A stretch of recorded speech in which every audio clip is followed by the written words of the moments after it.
everybody. This is Tiara Shea with Insert Burger Pun. Child screamed. Welcome. Oh, sorry. It's the show where we talk about Bob's Burgers episodes and then talk about them some more. And that's what we're going to do today with an episode called Copa-Bob-Bana. Good. That's the title of it. And it's from season 11, which is the current season. Mm-hmm. Yeah. It only has 10 episodes out, and I feel like it's... Because the Christmas episode was the most recent, and that was episode 10. Right. And it just doesn't feel like they're planning on giving us any more.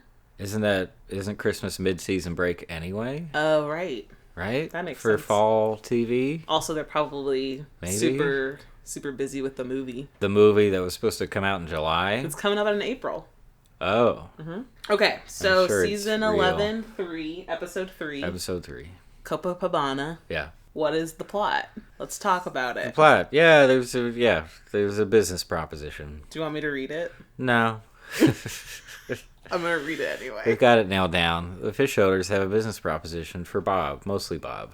Linda's just kind of along Linda for the is ride. his wife, yeah. But they say, hey, if you come cook for the opening night of this nightclub that Felix is starting, then we'll give you a month's rent, which usually means that Bob's going to mess something up and not get the money. But he doesn't this time. I guess that's a bit of a spoiler. But yeah, all he has to do is cook. They don't spend a lot of time on the food that he's making or anything. Like, that's not a big part of the episode. Cakes. He's making jazz balls and scat cakes. That's it, really, right? Like, that's kind of the Belchers' extent in that story. Yeah. They're there. Linda wants to sing. They're observers. They're like observer people who aren't really... It's not about them. It's about Felix and Mr. Fischoeder. Right. Really. But I'm glad that I didn't describe the plot because I'd still be talking. Well, and I guess we can mention the B plot, which is the kids want to have a pool party in the basement with an old farm tub, metal rusty tub that was used on a farm for something. And that's it. And as you might guess, it doesn't go super well, or at least not the way they expected. Yeah. And then their story's just kind of done. So that's pretty much the whole thing, I guess. I can't wait to dissect it right now. Felix, in terms of the Felix and Fischoeder situation itself was pretty sibling-esque, I think. But on a higher scale, or like they have more money. Higher stakes. Yeah, thank you. So Felix is the younger brother, and he... Oh. What?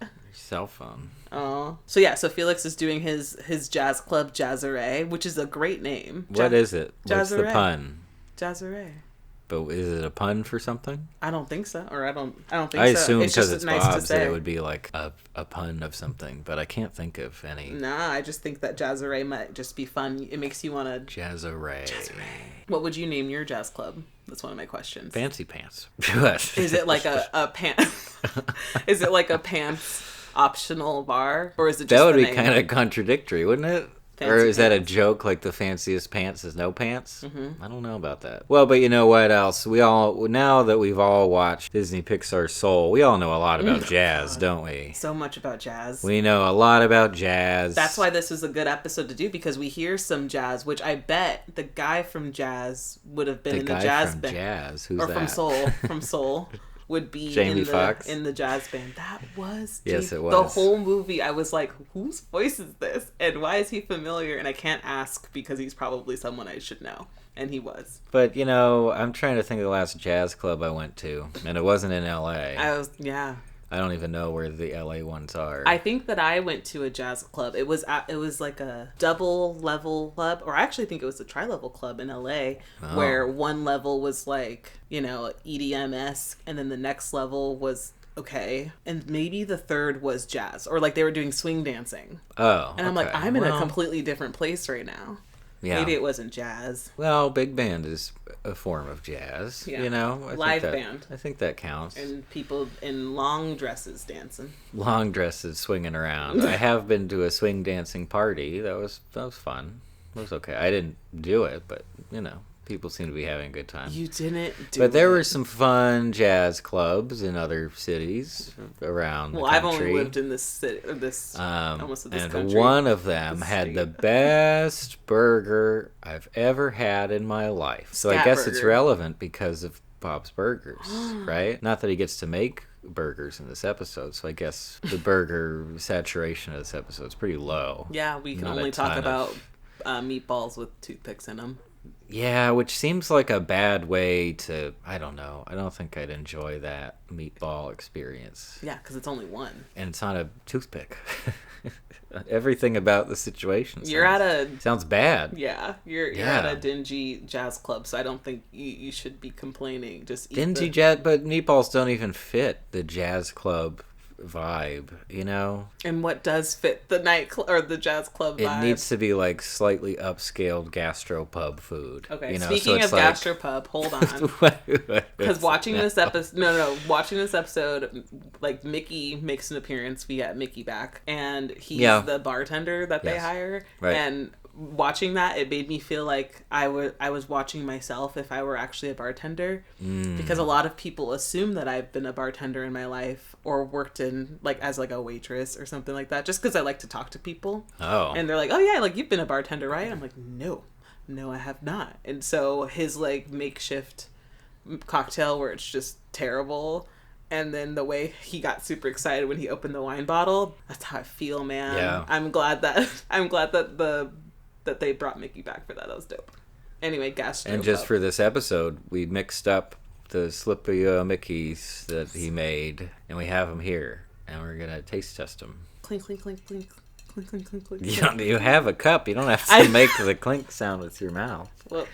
I feel like the clink would be much more dead if it had like the protein powder in it and everything, you know, and the milk. The milk seems like an unnecessary. Well, how it's supposed to go with the protein powder? Have you not had a protein shake before? I'm just kidding. Every day, you put it in water. Milk? You put it in water and you drink it. Okay, so let's talk pool. Done with Jazz Club. No, we'll come back to the club. We'll come back done later. With Jazz Club. We'll come back later. Talking about the pool. Yeah. So Teddy is getting rid of the thing. The kids see the thing and they're like, we want the thing. Right. And it is what dimensions would you give that? I don't know, like 8 feet by 4 feet, 3 feet, 4 feet, something like that. Yeah. I'm looking at my balcony right now, and I feel like it would fit on my balcony. Maybe. I feel like it's a little bit bigger. But it's, it's a fair size. Okay. So, big metal tub. You come from a larger family than I. I only have one sister and my mom. Okay. And you have big families. So did you guys ever have a pool? Yeah. Oh. Yeah, we have one of those above ground pools, but not the ones that look like that metal tub, you know, where it's like it's a trough. It's that thin, ugly. It had like the inflatable rim thing, and then I don't know, the rest was pool material. Man, but that was that. I'll still kill for a pool. Okay. Like I've never had my own swimming pool. I had a friend in high school who had a pool at her house, like a pool and hot tub. Carla, love you, and that was like the coolest thing in the world. So I understand the Belcher kids in that where they want to have this pool for themselves and stuff. You also brought up a good point with Louise and Rudy, which I thought was super cute. Go ahead. No, it's a story point, right? When was it? Oh, they're sitting in the pool on the back of Teddy's truck. He's got a trailer thing with the fake the metal tub on it, and Rudy drives by because they're doing a thing. And he was like, remember that great Chloe Barbash pool party? Because she's got a pool, and it was great, because I'm Rudy, and I like Chloe Barbash. Yeah, her hair smells like strawberries. Who's played by Rosa Diaz. And Louise all of a sudden gets like, nope, now we got to have a pool party. And we know why. We know why that is. I didn't even put that together. I thought she just wanted... Why? I thought she wanted to show off like she did in that Hawk and Chick episode, where she wanted to... make it all about her. Well, I'm sure that's part of it too, but I think that was the catalyst. That's what pushed her. Yeah, no, it's a great pushed her over the edge. You noticed. It would be more fun to have a pool and not use it for pool things, though, because you can't do that much in the pool. Yeah, you sit around, you swim. That's it. That's all you can do. You could splash all day. If you had a pool or even that big metal tub and you filled it up with like pillows or Jello or nothing, you could skate around in it like a Rocket Power could. You know, like anything else you could do with it would be more fun. You got me at pillows and then you lost me at Jello. Pillows would be great. Like Gene doesn't even know what he's missing because that could have been like his nap egg. Yeah. Just line the whole thing with pillows. That's a good idea, man. Yeah, it feels secure. It's like a bathtub nap, but nicer because you got more room. You can really spread out and lie down. You know. But instead, they decided to try to do pool things with it. That didn't work out. I really appreciated. Wow. I know. I'm sorry. That one was a text. So what I did notice and cheered for was when Zeke was the first one to get in. And I wasn't sure if they meant to do that on purpose or if it was just because he was closer, because Zeke is just, I don't want to say white trash, but like his family is probably isn't well off. Like, I don't know. That seeing a pool, I'm doing air quotes, seeing like a pool like that didn't faze him. He's like, it's a pool. Versus everybody else who was coming down the stairs and being like, what the fuck is this? Zeke was like, I'm in. And he was the first one in. So when that happened, I said, hell yeah, Zeke. I feel like you could also just spin it as, this is like a special kind of tub. Because you can see stuff like, there are those, there's some desert Airbnbs where they're like, there's a tub here. And it's like kind of a hot tub, but it's really just a metal basin. Yeah. That you sit in. I went to an Airbnb in Joshua Tree, and they had one of those. Yeah. And when we got there, they had flipped it over because they didn't want us to use it. Oh. But that's the thing. So I feel like they could have just spun it that way instead of having to say, oh, well, it's fine. It's probably fine. Their story is very kid logic episode. Like, it's one of those episodes where we are reminded as an audience that they are kids. And so the things that they come up with sometimes are just like, what?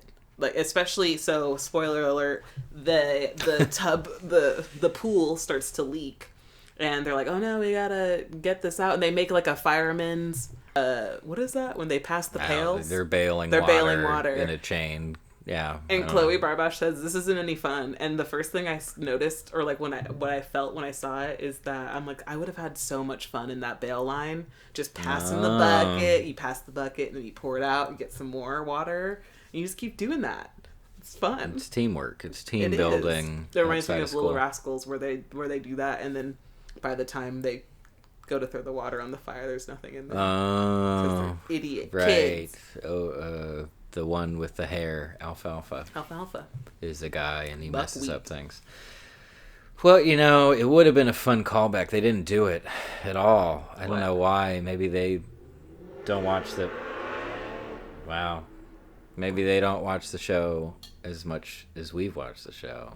But they didn't have Gene wearing a one-piece swimsuit. Oh, yeah.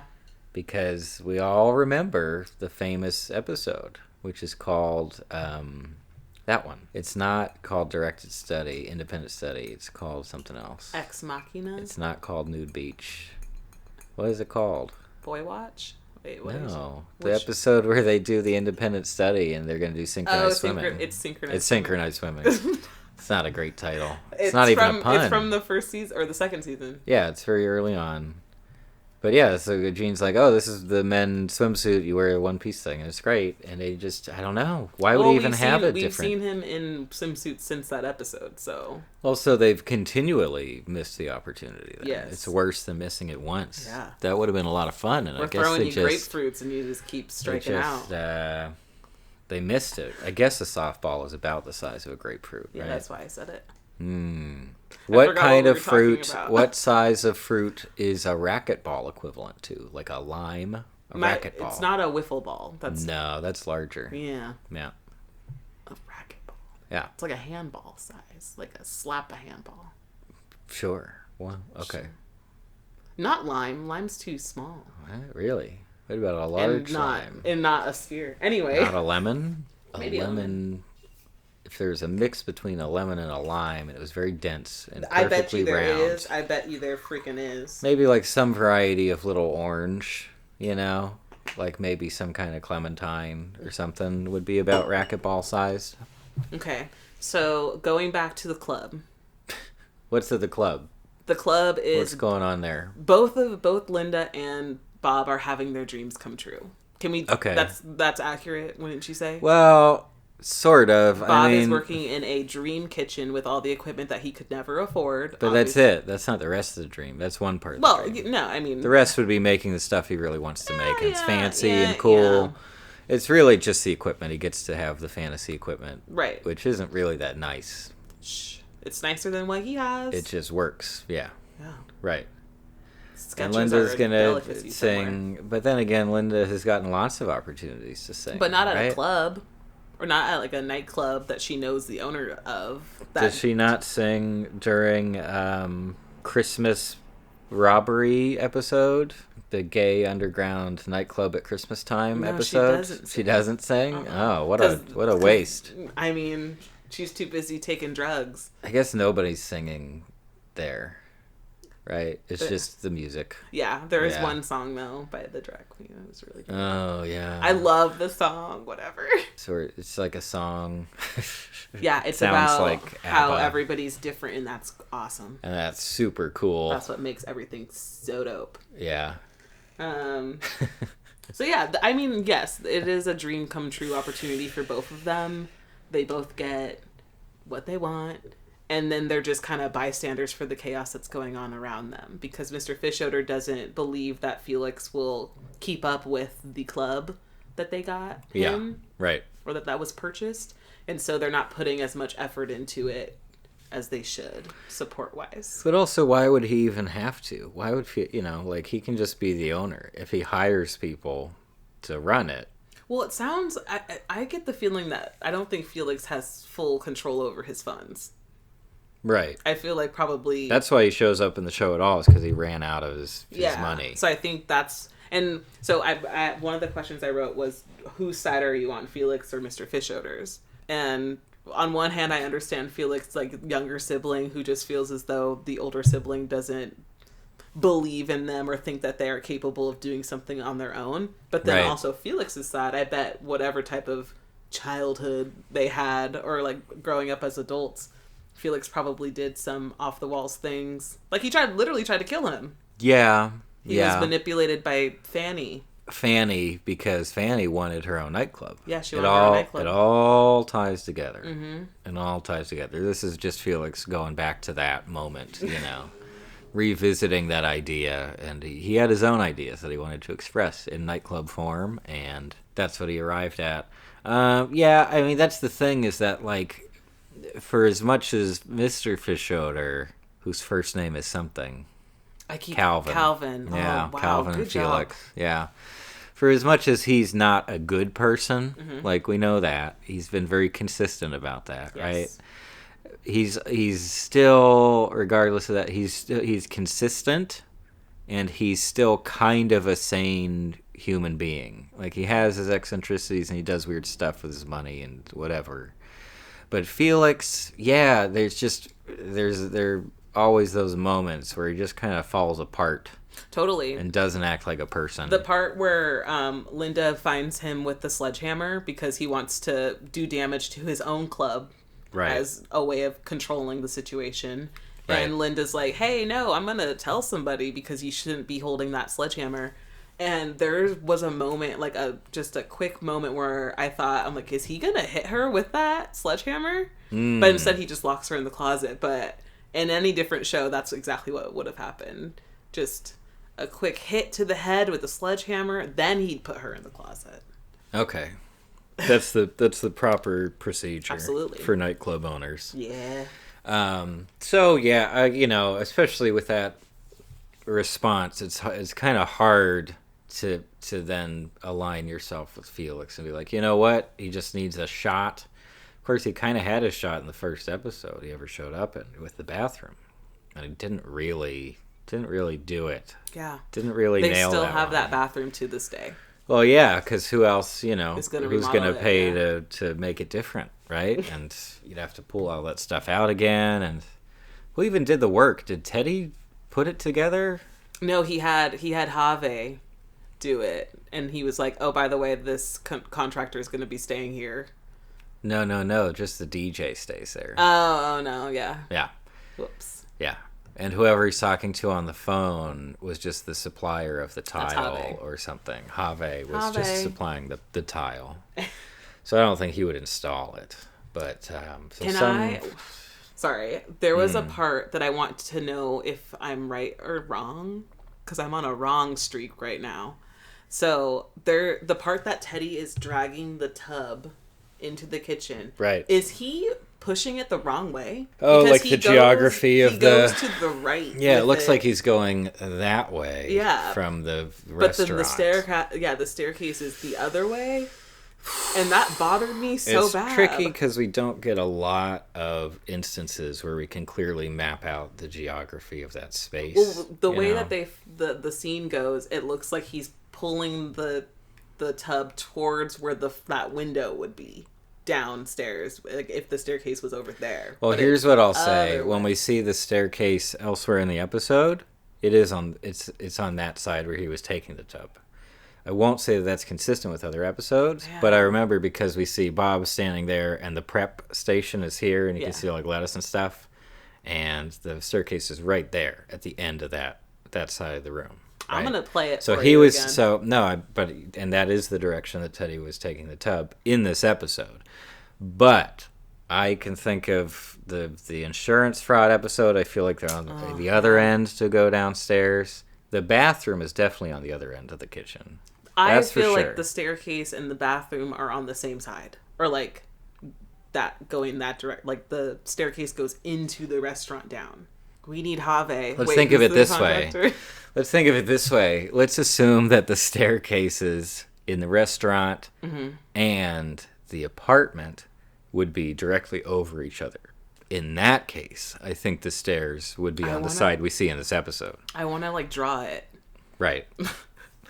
But I think in the past, or at least in the past, it has felt like the stairs were on the other side of the kitchen. Definitely. Okay. Definitely. But it's also an old sitcom trick to have two sets of stairs in the house. You have the set going up from the living room, and then you have a separate set of stairs from the kitchen. Yeah. Cosby Show, Full House, other sitcoms, maybe... So they can all stand on the staircase for Christmas. Well, and also like you want fun ways for a child character needs to storm off to their bedroom. You don't want them running into the living room. That's not dramatic. They have to go up the stairs. Didn't have stairs growing up. I will give you a short list of the things that I wanted. I wanted stairs. I wanted a pool.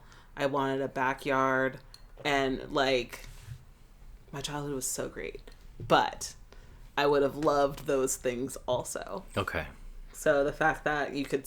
But then at the same time, if I had stomped up those stairs, I'd probably be dead now. Ah. Probably. It's that stairs fluenza. It's getting kids today. My mom doesn't play around with that. No. Like, when you leave a window open and then the door slams? Like, that would happen, and you'd have to quickly open and be like, it wasn't me, I'm sorry. Oh, boy. I swear it was the wind. Okay, so my next question. How much trouble do you think you would have gotten into over the bun pool situation? Well, I feel like part of it is the absurdity of it. Like, it's so over the top that I think more than anything... like safety would have ended up being you already got home, like they're already out of the tub, you see they're fine, so right. Safety's not whatever, they're fine. Well, that's one side. They all need tetanus shots, sure. Yeah. But also, like, is there water damage in the basement now? Because that's a big concern. That's an extension of safety for sure. So I feel like it's just too weird and outlandish to like gauge what that response would be other than disbelief and like shock and yeah, what do you do? It's not like, oh, you've learned your lesson, you're not going to do that. Well, no, of course. How would you do that again? Do they have maybe Teddy for free? Yeah. They could get him to do that. Well, when I was a kid, I made a whoops. Well, my bad. We'll just cut that out. When I was a kid, I made a slip and slide in my kitchen. Oh. I was kind of hoping that my mom would get home by now so she could tell the story. But when I was younger, I wanted to slip and slide. And so I decided to make one in the kitchen by just putting a bunch of water on the ground and then putting oil on the ground too. And then I just stripped down naked and was just sliding through the house. And then I would run around all oily, sit on the couch, lay on the carpet, all that good stuff, then keep sliding. And then when my mom got home, she almost like broke her neck because she needed to go to the kitchen. Right. Good times. Good times. So that was like age 15 or something? Or that was last last about week. When? Okay. That was actually last week, yes. It's impressive that there's no oil anywhere. It's all fine, I guess. Also feels. It's all gotten worked out.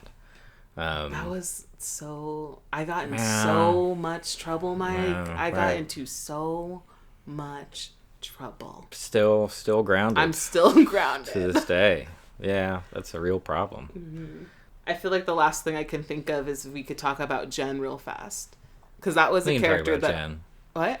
Yeah, we can talk about... I mean, I think we've talked about her before, but we can talk about Jen again. Was there were at least 2 parts where I heard you laugh at Jen. Is that when I laughed during Jen parts? Probably. Yeah. Probably during Jen parts. So Jen is who? Jen is, what do you mean who? She's played by, I think, one of the producers of the show. And I think I only know that because I think we've talked about her before. Maybe. But as far as I know, yeah, this woman is not like a typical voice acting person, but she works on the show, and, they said, hey, I guess they said this would be a good part for you. And I don't know if that helps out or what, but... I don't know. I think she's been very funny in her different appearances. Wendy Molyneux. Molyneux, yeah. Molyneux. Right. So French. But I think every Jen appearance has been pretty good. Not that she's been in a whole lot of the show. Yeah. But, she's very consistent. She's a shining star. And a very specific character, which is usually a good sign for character writing. And... just delivery and timing, weirdness, and I love Jen so much. Just when Louise comes in the room and is like, have you just been watching the TV off this whole time? And she's like, I didn't know how to use the remote, so I thought I'd just sit quietly. Yeah. Well, she's not good with tech, because she also doesn't know how to use a microwave. That's a big line. How does she say TV? She does Did it. She just say like tuva? Yeah. Was it something like that? Something like that. I don't know anything about nap time. Right. I don't know what bedtime don't know what bath time means. Bath time means. Right. What does she say? She's like, do you want to stack pennies and take pictures of them? In this one? Is that? Oh, okay. Yeah. I didn't remember that. That's what she offers. Okay. There's that. She brought the brain teaser the one time. Yeah. That didn't last very long. And, she was missing a knuckle or something in one finger. And that's that. They, call her and they're like, hey, are you going to be over to babysit? Or did you forget? She's like, I think so, because right. I'm in France with my family. Bye. Yeah, right. And I don't think, the temptation usually, if we say, oh, this character is so neat, or, it would be fun to see more of this character, I think the temptation is usually to say, oh, wouldn't it be cool if they got, a whole episode, and we get to know them more, and they do funny stuff and all that. I don't know if that would work with Jen. I don't think we need a full... She has a hot cousin. Jen episode, but Jen is a solid supporting cast. I think she could do well in an A story for an episode. Yeah. But not the total focus. Well, maybe I can even see an episode, a Jen episode, being where she needs to borrow, or she needs the kids to give her a glowing review for something.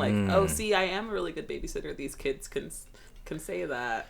Yeah, she's running a kids party and no one's listening to her. So she's like, oh, if you kids can give me authority, show that I can be trusted and all that, I'm you gonna can be a sway. camp counselor. You can sway their actions. Yeah.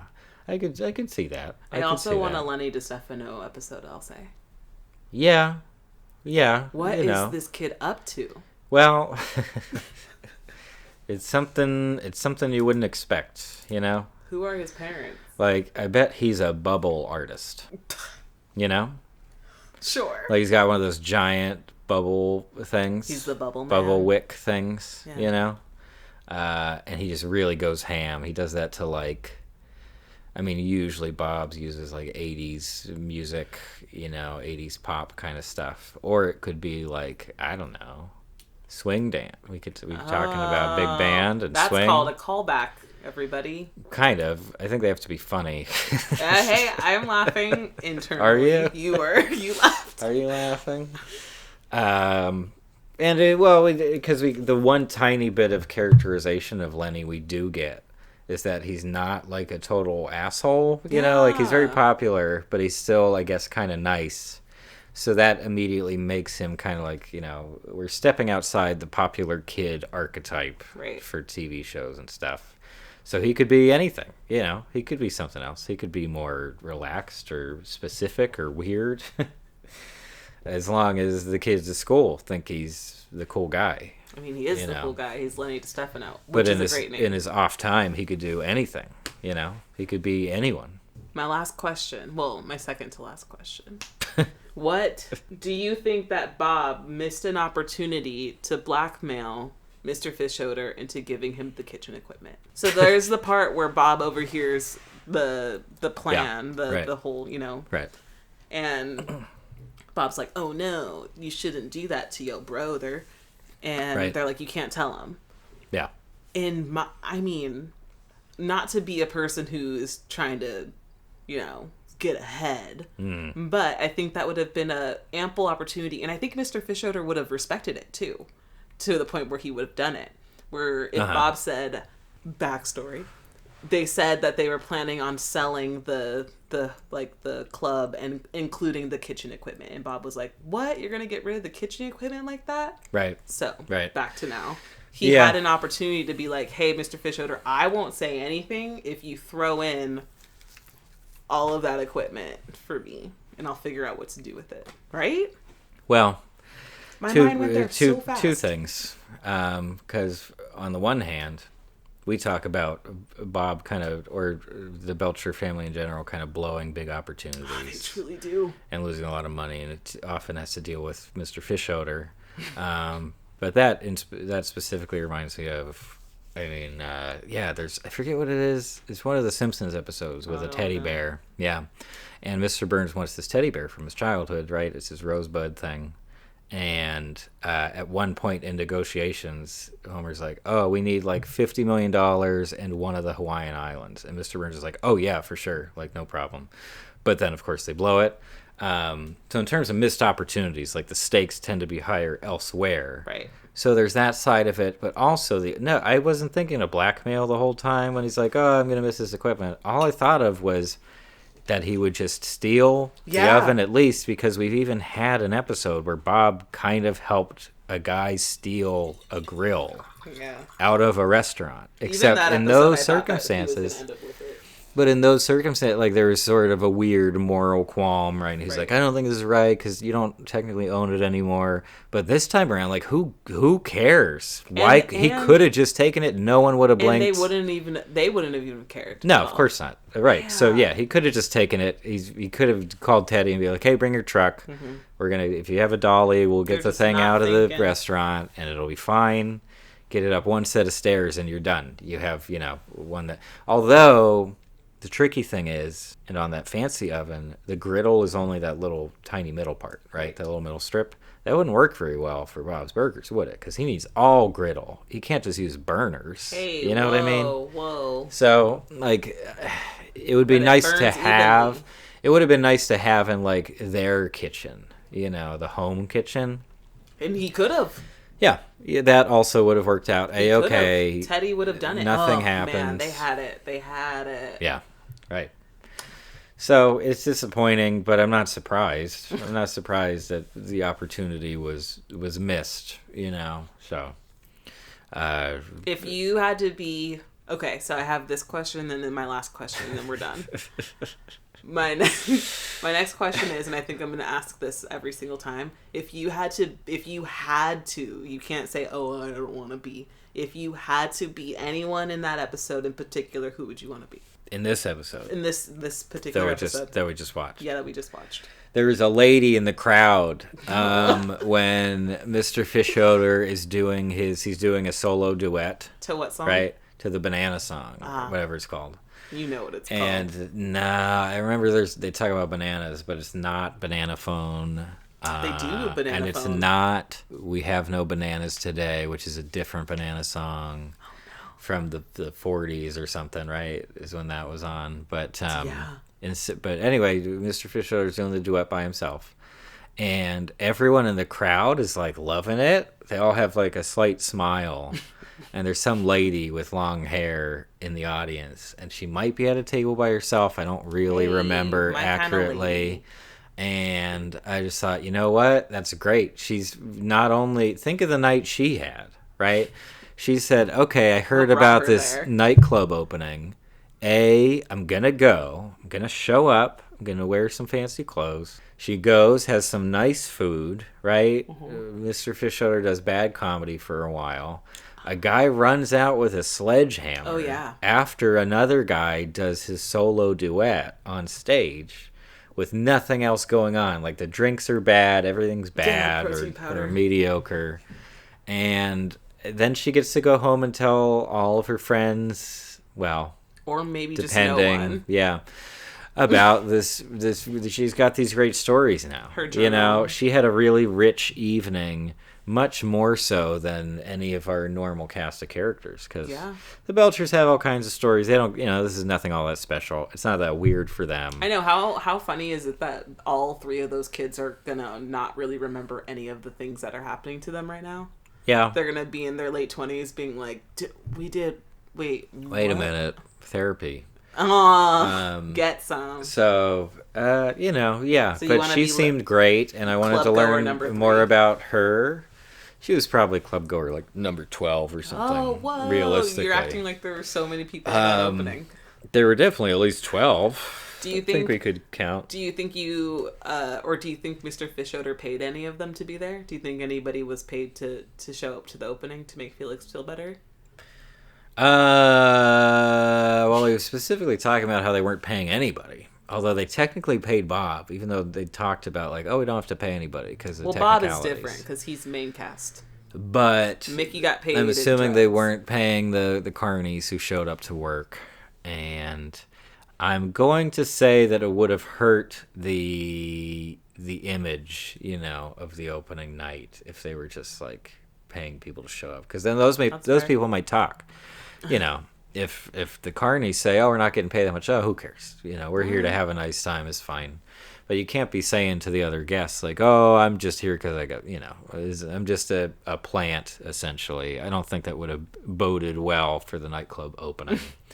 I don't think so. No, yeah, they're just out to have a good time. They're looking for new nightclub spots, new nightlife in the Bay Area, or whatever the Ocean Town it's called, Jersey, or whatever it is. No, what's the name of the town though?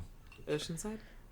I don't think it's called Oceanside. The only reason I say that is because in this episode I had noticed that the bank from the Bob Day Afternoon is Oceanside. Yeah, is Oceanside. Yeah, say bank. But that's just the name of that. Whatever. If you have a credit union, you can call it whatever you want. Oceanside Credit Union. It doesn't need to be called the town name, because that would get confusing. Because what if someone else wanted to open up a credit union in that town? Shame on them for being late. They have to have some other kind of crazy name, Also, they are to the side of the ocean, so it's not the most creative name for a credit union kind of bank place, but. Yeah, was that? Wait, what was the question? I have this is my last question, and then I'm okay. Do you like bananas? No. For real? Yeah. Wow. If they're in something, if they're being used, but You're not like just like a dog, you have not to just a banana. Put cheese around it, or a person where I like things like cooked or baked, or you can cook bananas. I know. You can grill bananas too. It's pretty good. Plantains are better though. But bananas on their own, no. That's fair. Yeah, no, it's not good. I have such a vivid memory of watching Honey, We Shrunk Ourselves, where the parents get small. Right. And there's a kid with like diabetes, and he faints, and they have to he doesn't have his insulin, and so they have to give him a banana. They have to he's just dead weight on the kitchen floor, and they're like, we gotta give him banana because there's potassium in it, and that got me. I'm a banana fan. I think that's the only one I saw. I don't think I ended up seeing Honey, We Shrunk the Kids. I saw Honey, We Shrunk Ourselves. You haven't seen... I might have at some point, but the one we actually saw a lot was Honey, We Shrunk Ourselves. I think that it's worth it for us to watch it and then talk about it, because it's a childhood movie for me, and he doesn't. I'm pretty sure because the first one was directed by Stuart Gordon, or was supposed to be directed by Stuart Gordon, who you know from Reanimator and from Beyond. You remember Love that guy. You remember Reanimator? Ooh, boy, do I! It's, for sure. It's scarred up there. So after doing that in a bunch of experimental theater, he was like, "Oh, they're giving me a shot to do this Disney movie. I'm sure that'll be fine." And he got into big trouble trying to work with Jeffrey Katzenberg, because Katzenberg was still there. He hadn't started DreamWorks yet. Oh, no. And he's just like a huge asshole. He's like, really? You hear that, everyone? You hear stories, you know. The DreamWorks guy is a dick. Well, I'm not saying he's not successful or good That's at not being what we said a at business. all. That's not what we said. I said He's the K in, you know, the SKG under the DreamWorks logo. You know who the S is? Scat. Fucking Spielberg helped start Who's DreamWorks. G? Some other guy, I don't know. I was like, who? Grosjean. I think he's an F1 racer, right? What's the guy? Grosjean. Oh no. I was like, what's the guy who does the Transformers movie? And I was like, Michael Bay. Michael and I was Bay. Like, we'll just put a G in front Michael of him. G. Bay. Michael G. Bay. From Hardball. From Hot Fuzz. Oh man, love that movie. So yeah, that was that episode. Copa-Bob-Bana. Copa-Bob-Bana. That's it. I think so. That's all there is. I'll see you to talk later. about. Okay. Stay out of my room. Insert burger pun.